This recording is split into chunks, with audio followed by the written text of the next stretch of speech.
If you're new to Fortnite, or if you've been around for a while but are trying to get better, you've come to the right place. Today, I'm going to be teaching you from an absolute beginner level all the way up to a pro level how to piece control, the most important skill in Fortnite. To do this, I made a brand new creative map. It's called the How to Piece Control map. The code for that is on your screen right now and it's in the description. We're going to be going through all the drills in this map and timestamps are down below if you want to skip around. First off, let me explain what's in this map. First off to the right, you can play music while you're piece controlling, so that's nice. But there's a beginner tutorial section, which I recommend everybody who's new to the game go through this entirely. If you shoot the blocks on the wall, it'll start a tutorial to teach you all the basics. And in the beginner drill section, there's the same thing, tutorials on all the walls. But in this video, I'm going to be breaking down each of the drills and showing you what they should look like. Let's hop into the first beginner drill. In the beginner section, there's 8 different drills and we're going to go through them one by one. In each of these different drills, there's also a tutorial, but sometimes a visual representation helps more, which is what we're doing in this video. So this first drill is just a basic box. I'm gonna show you a few ways that you can run through this. First off, I would recommend kind of edit coursing towards the enemy. So trying to get like a sequence of builds into the piece control. So let me explain to you what I just did that's super important. Piece controlling from behind a right-hand peak. See how when I'm building in the enemy's box, he can't see me at all because of this cover. You can't really place the left wall while doing this, but it's still good to go for all of these builds behind cover. And then if you see the enemy running out the left, that's when you can step into this, kind of expose yourself and quickly go for that build. Or you can build a box over here to catch him off guard. But really what you should be doing in this drill is just practice boxing the opponent in a couple different ways. You can build up over the opponent and kind of double, triple edit down and then shoot the enemy, or you can just choke like I did right there. But get some variety in, and yeah, always make sure you're resetting your builds after taking those shots. On to drill number 2. When the enemy's on a ramp, the first thing you always want to try to do is get a cone over the enemy. Why? Because the cone stops the enemy in its tracks. Once you get that cone over him, he can only go out the sides, and a lot of times you can set up a trap for him here, or you can get that wall and build around him, just like that. So when you're doing this drill, try to get the cone over the enemy, the wall in front, and the builds around. And of course, try to do it from behind cover so the enemy can't shoot you. Drill number 3 is piece controlling from above. And now the biggest thing to note here is when we're doing this double edit onto the enemy, I'm editing the right side. That way I can still have that peak set up. In all of these drills, we're trying to do it optimally where the enemy can't shoot us back. Once you get that right-hand peak, you can get these walls behind him and then walk into the peak and reset the floor. Something that pros do a lot is they'll get the double edit, confirm it, and then place a wall in front of them, edit a window in the wall, and get behind that cover, just like that. So in full speed, it looks like that.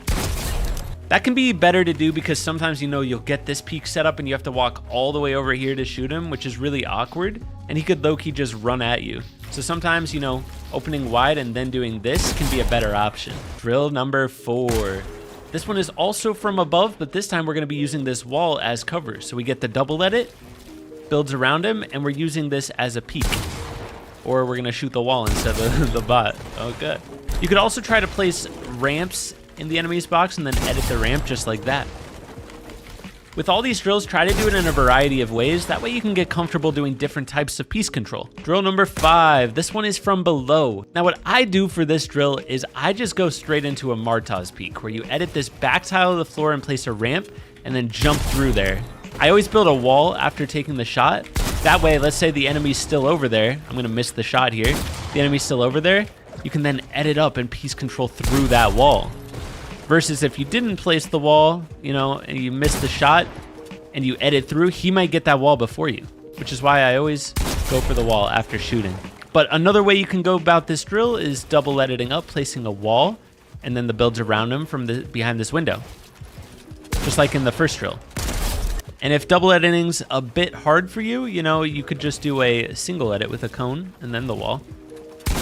Lots of different ways you can do all these drills, but that's a few you can practice. Drill number 6. This one is one of my favorites. So basically, the idea is you're going to go for this high wall play on the enemy, then jump up on a ramp and try to box the enemy through a window. So it's going to look like this in full speed.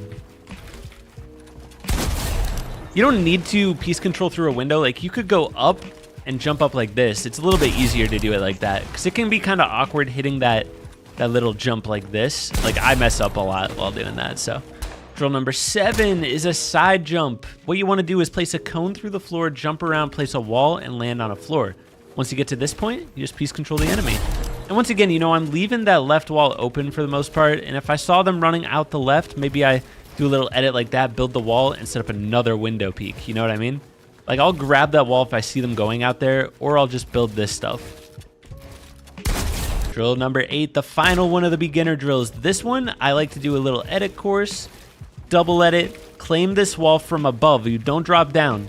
And then you make this edit, place a cone, back up while you confirm that edit, and step into the shot. The reason you back up is because if you just stand here and take that, like, he can shoot you.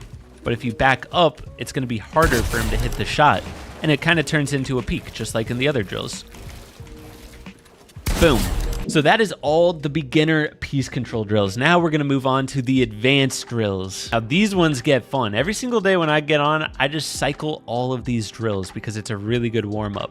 But we're going to go through them one by one, starting with drill 1. Really, a lot of these drills is kind of just like an edit course into piece control. So this one, I just like to do an edit course and then box the enemy. The biggest thing you want to practice doing is getting this triple edit down. You can do a ramp there, or you could place a cone here, whichever you prefer. But once you get to this point here, you should drag cones on the enemy. Why do you drag cones? Because cones place farther than any other build in the game. Once you get those cones, you just piece control the rest. This is what it looks like in full speed with the cone drags. It's a really useful skill to get down. But yeah, you can practice that one from both sides, but we're gonna go on to drill number 2. This one is a high wall side jump. Once again, I just do a triple edit to start because a lot of these drills, you know, you're trying to warm up your edits or just improve them, so test yourself. Try to do as many edits as possible while you get towards the enemy. So the first way you can do this is just side jumping up like this, and you want to look straight up, place walls, and then look straight down and build this floor. But be careful not to build a floor too soon, or you'll place one above you as well. Once you get that, you just jump up on the ramp and piece control through the window. So I'm going to triple edit through, go out the side, jump up, and boom. If you want to get the cone above and below the enemy, you have to be standing all the way up against this wall. Like, if you're back here, you're not going to be able to get that bottom cone very easily. So you got to press up against the wall and then step into that peak. The nice thing about these drills is you're not forced to do them one way. For example, for this one, you could go like this, flip the ramp and get up to the enemy like that, or you could do it with a cone flip, you know, where you go like this and you flip the cones up all the way up towards the enemy. But there's not just one way to do it, so try to get creative and practice different moves while going up to the enemy here. Drill number 3. This one is just a free build room. You can literally do whatever you want. Practice doing different retakes, edit courses, all the way up to the enemy, trying to warm up your edits and test out new moves. If you're kind of new to the game or still have retakes that you want to learn, you know, you could practice the sway retake while going up to the enemy, and then finish it off with the side jump. So drill number 4 is one of the harder ones. This one is jumping off a cone, editing through, like, you could just edit through a cone and a wall while jumping up, or you could do a triple edit while jumping up, and then you just want to piece control the enemy behind the right-hand peak. This is what it looks like full speed. Drill number 5 is just an edit course tunnel. You can go about this however you want. You can do the cone drag practice, like we were doing earlier. You have to go up layers at points, but you can practice dragging cones all throughout the course. Another way you can go about it, I'll show you for the rest of these, is just doing ramp edits and like triple edits up, ramp edit, boom, ramps. Yeah, you can really go about this any way you want. I like to finish it off with a little Martaz peak. But yeah, drill number 6 is another one that warms up your edits. You want to try to triple edit all the way up and all the way down, and then do the optimal piece at the end. You can see how these would be a really good warm-up, trying to get all of these down perfectly, and you can cycle through all of them with the cycle option. So I just like to go through all of them and try to get through all of them without messing up any shots or edits. And that's when I know I am mega warmed up. So let's go on to drill number 7 here. This one is another high wall drill. Again, you don't have to do high walls. You can go about this any way you want. But this one, the wall is behind you. Instead of over here, it's going to be back here. I think it's good to get down the ability to place high walls in every direction. See how I placed that floor at the wrong time? That's like one of the hardest things to get down with high walls. You have to look straight down when placing that floor. But yeah, I think it's really good to try to get these directional high walls down. I put it in a couple videos before, and this is a great place to practice it. So the final drill, drill number 8, is just a collage of different piece control drills. We got the spot off to the side here. You can practice doing the cone drags. Of course, always do it from behind a right-hand peak. But yeah, there's so many different ways to go about this. We got the sentries below, where you can practice the different forms of setting up peaks from... Okay, I cannot hit this guy. Setting up peaks from above. You can practice this sidewall edit that we learned in the beginner section. And you just want to edit course the whole way through. This is just like a perfect way to end the warm-up. I hope this map in this video helps you out. I've been teaching myself how to make maps, and I got more on the way for you guys. But if you want to play some of the other ones that I've already made, you can head to the hub of the map and load into them straight from there. I'll catch you in the next one. Peace.